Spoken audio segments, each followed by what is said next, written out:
الحاقة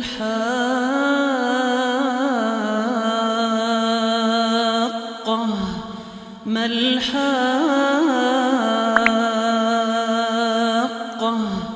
وما أدراك ما الحاقة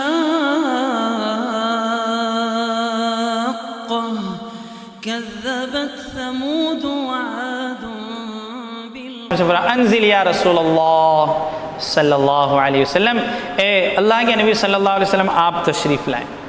حضرت نبی کریم صلی اللہ علیہ وسلم تشریف لائے، چونکہ تھکے ہوئے تھے اور کافر پیچھے سے آ رہے تھے۔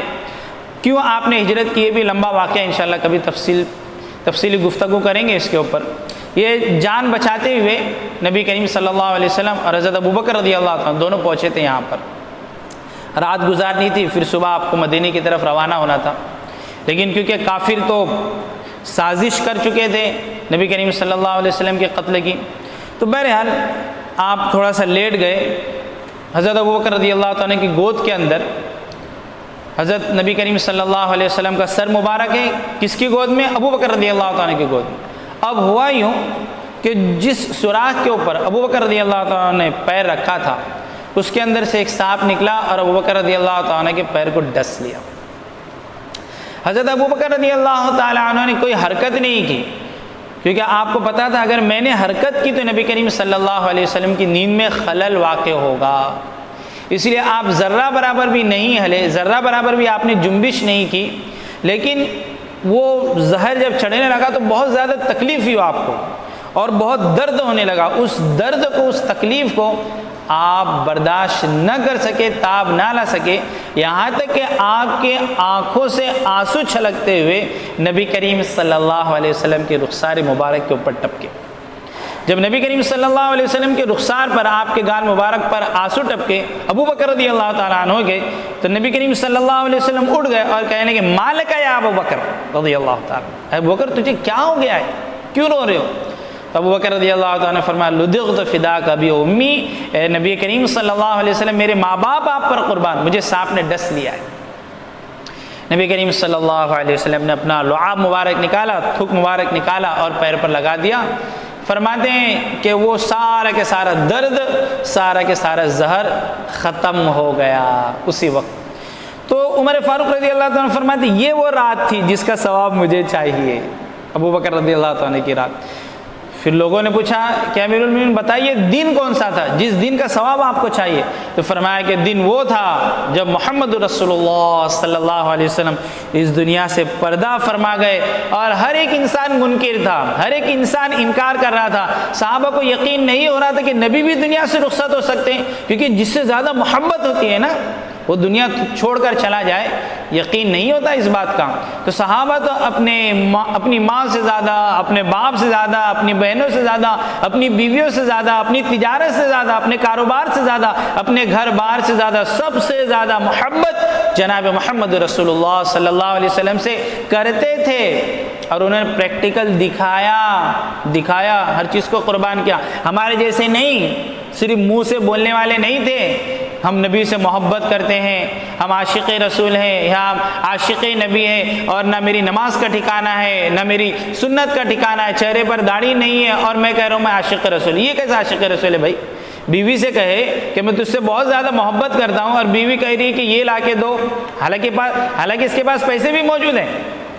بیوی کہہ رہی ہے کہ گوشت لا کر دو، بیوی کہہ رہی ہے سبزی لا کر، کہا کہ نہیں وہ تو میں نہیں لا کر دے سکتا۔ بیوی کہہ رہی ہے کپڑے لا کر دو، کہا نہیں وہ نہیں ہے، 10,000 روپے جیب میں ہے، 2-4 ہزار کی یہ چیزیں آئیں گی، نہیں محبت بہت زیادہ کرتا۔ یہ کیسی محبت ہے بھائی جو محبت کرتا ہے نا تو اس کو کہنے کی ضرورت نہیں ہے۔ تو صحابہ کرام کو اللہ نے لقب دیا رضی اللہ عنہم ورضوا عنہ، اللہ ان سے راضی ہو گیا، وہ اللہ سے راضی ہو گیا۔ کیونکہ قل ان کنتم تحبون اللہ فاتبعونی یحببکم اللہ ویغفر لکم ذنوبکم واللہ غفور رحیم۔ یہاں پر جو اللہ نے کہا نا نبی سے کہ ان سے کہیے کہ میری اتباع کرے، تو صحابہ پوری اتباع کرنے والے تھے، صحابہ پوری اتباع کرنے والے۔ اس کے بعد اللہ نے یہ لقب دیا۔ بہرحال تو عمر فاروق رضی اللہ عنہ فرماتے دن وہ تھا کہ سارے کے سارے منکر ہو بیٹھے تھے۔ اس وقت حضرت ابوبکر رضی اللہ تعالی عنہ نے اپنے آپ کو سنبھالا اور آپ آئے اور آپ نے کہا وما محمد الا رسول قد خلت من قبله الرسل افإن مات او قتل انقلبتم على اعقابكم ومن ينقلب على عقبيه فلن يضر الله شيئا وسيجزي الله الشاكرين۔ یہ قرآن کریم کی آیت ہے۔ حضرت ابوبکر رضی اللہ عنہ نے فرمایا لوگوں غور سے سنو، سارا سناٹا چھایا ہوا ہے اور ہر ایک منکر ہے، ہر ایک انکار کر رہا ہے، کچھ کہہ رہے کہ نبی نہیں جا سکتے۔ حضرت عمر فاروق رضی اللہ عنہ کا خود یہ حال تھا کہ ننگی تلوار لے کر کھڑے ہو گئے اور کہنے کہ کوئی اگر یہ کہے گا محمد عربی صلی اللہ علیہ وسلم دنیا سے پردہ فرما گئے، دنیا سے چلے گئے، میں اس کی گردن اڑا دوں گا، یہ حال تھا۔ لیکن حضرت ابوبکر رضی اللہ تعالیٰ عنہ آئے، حضرت ابوبکر رضی اللہ تعالیٰ عنہ نے فرمایا کہ سنو، محمد عربی صلی اللہ علیہ وسلم ایک رسول ہے۔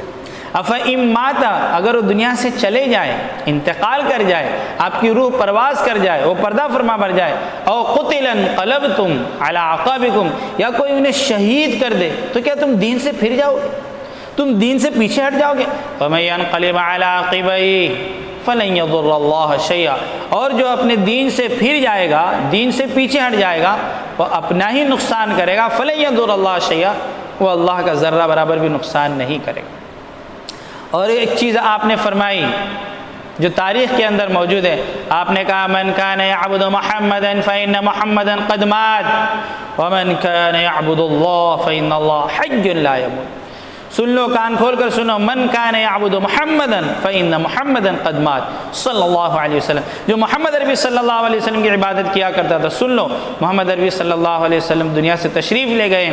ومن کان یعبد اللہ، اور جو اللہ کی عبادت کرتا تھا، فإن اللہ حی لا يموت، اللہ ہمیشہ زندہ ہے اور وہ ہمیشہ زندہ رہے۔ لوگوں کی آنکھیں کھل گئی کہ ہم غفلت کے اندر تھے، ہم خواب کے اندر تھے، جی اس سے پہلے بہت سارے نبی آئے اور دنیا سے رخصت ہو گئے، تو تب لوگوں کی آنکھیں کھلی۔ حضرت عمر فاروق رضی اللہ عنہ فرماتے ہیں اب ہمیں سمجھ میں آیا کہ واقعتاً نبی کریم صلی اللہ علیہ وسلم دنیا سے رخصت ہو گئے ہیں، اس وقت ہمیں سمجھ میں آیا۔ تو عمر فاروق رضی اللہ عنہ فرماتے ہیں یہ دو نیکی ہے، رات کی غار ثور کی نیکی مجھے مل جائے ابو بکر رضی اللہ عنہ، اور دین کی یہ نیکی جب نبی دنیا سے تشریف لے گئے، یہ دو نیکی مجھے چاہیے اور میری پوری زندگی کی نیکی ابو بکر رضی اللہ عنہ کو مل جائے۔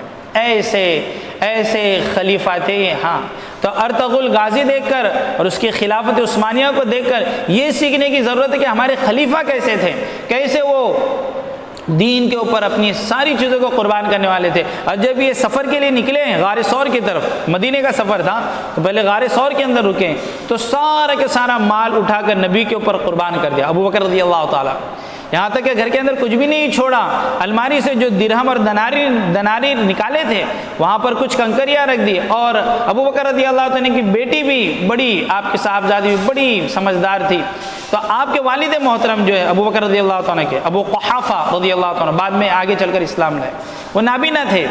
تو انہوں نے جب پوچھا کہ ابو بکر چلے گئے تو بیٹی نے کہا، غالباً حضرت اسماء رضی اللہ تعالیٰ نے کہا کہ ہاں والد محترم تو چلے گئے، کہا کہ سارا مال لے کر گئے ہو کہ نبی پر لٹا دیں گے، کیونکہ ان کو تو پتا تھا یہ ساری چیزیں قربان کرنے والے۔